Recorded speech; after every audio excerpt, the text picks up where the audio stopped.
గురువుగారు, రుద్రాక్షల్ని మనం శివస్వరూపంగా భావిస్తాం. అటువంటి రుద్రాక్షల్ని అలాగే రుద్రాక్ష మాలికల్ని ఎలా ధరించాలి, ఎవరు ధరించాలి? రుద్రాక్షలు అనగానే 4 విధాలుగా ఈ రుద్రాక్షలు ఉంటాయి. రుద్రాక్ష, భద్రాక్ష, రౌద్రాక్ష, సారద్రాక్ష అన్న పేరిట ఈనాటి కాలంలో విస్తృతంగా లభిస్తున్నాయి. దేహం ఉన్నంతకాలం సందేహాలుంటాయి. సందేహం తీరాలి అంటే సావధానమైన మనస్సు ఉండాలి. సావధానమైన మనస్సుకే సమాధానం లభిస్తుంది. ఆ సమాధానం జ్ఞానవాచకంగా మారాలి అంటే లభించే ఆ ప్రతి విషయాన్ని అన్వయం చేసుకోవాలి. రుద్రాక్షలు దైవాద్వ జ్ఞానం లభిస్తున్నది కనుక విషయం తెలిసిపోయింది అందరికీ కూడా. ఎవరు ధరించాలి, ఎప్పుడు ధరించాలి, భిన్న భిన్నమైన మార్గాలు లోకంలో ఈనాటి కాలంలో ప్రచారంలోనికి వచ్చేసాయి. భద్ర రూపంలో లభించేటటువంటి రుద్రాక్షను బ్రహ్మచారి ధరించాలి, వానప్రస్థు ధరించాలి, సన్యాసాశ్రమంలో ఉండేవారు ధరించాలి.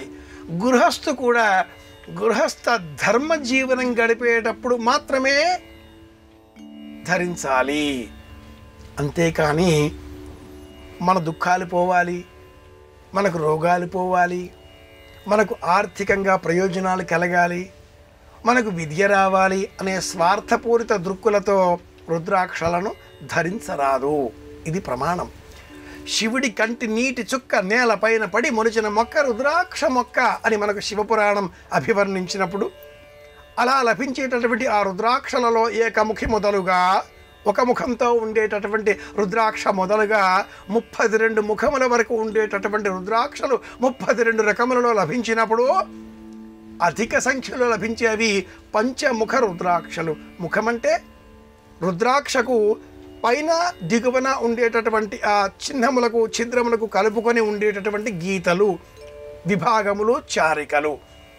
ఒకటి కంటే ఎక్కువ 1, 2, 3, 4, 5, 6, 7 ఇలా భిన్న భిన్న రూపాల్లో ఈ చారికలు ఆ రుద్రాక్ష చుట్టూరా కనిపిస్తూ ఉంటాయి. 5 ముఖాలతో ఉండే రుద్రాక్షలు విరివిగా లభిస్తాయి.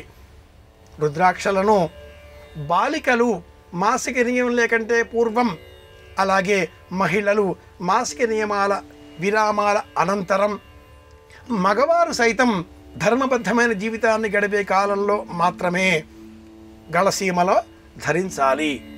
కలియుగంలో చేతికి, భుజదండలకు, శిరస్సులో రుద్రాక్షలను ధరించకూడదు అనే నియమం ఉంది.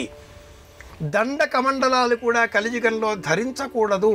ఈనాటి కాలంలో పలువురు ఇలా ధరిస్తున్నారు, ఎవరికి తోచినట్టుగా వ్యవహరిస్తున్నారు, కానీ శాస్త్రం అంగీకరించదు.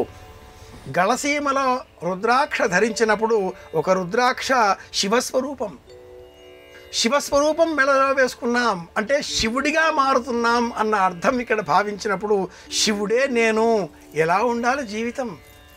లోకం పట్ల మమకారం కూడదు, అర్థవాదం పనికిరాదు, నాకేమీ అక్కరలేదు అనేటటువంటి ద్వంద్వాతీత ప్రవృత్తి ఉన్నవారు మాత్రమే ఈ రుద్రాక్షలు ధరించడానికి అర్హులు.